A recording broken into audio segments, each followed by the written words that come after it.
मेरा नाम शहजाद आलम ख़ान है।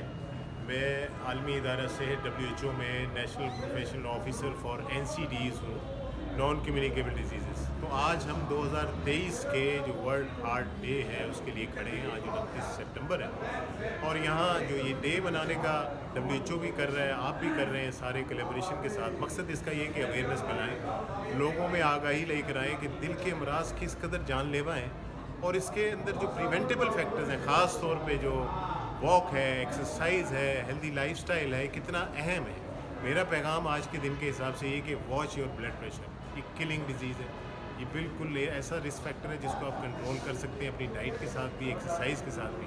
तो जैसे ही आपका ब्लड प्रेशर 140 और 90 हो जाए तो फ़ौरन डॉक्टर से कंसल्ट करें ताकि आप एक्सरसाइज के लिए आगाही हासिल करें। और एक हफ्ते के अंदर मिनिमम जो पैकेज आप कह लें एक्सरसाइज का, मॉडरेट एक्सरसाइज, वो है 150 मिनट्स पर वीक। ये बहुत ज़्यादा ज़रूरी है। अगर आप ये करेंगे तो इंशाल्लाह ना सिर्फ हार्ट डिजीज़ से बल्कि बाकी तमाम जो NCDs हैं उनसे भी महफूज हो जाएंगे। बहुत शुक्रिया आपका।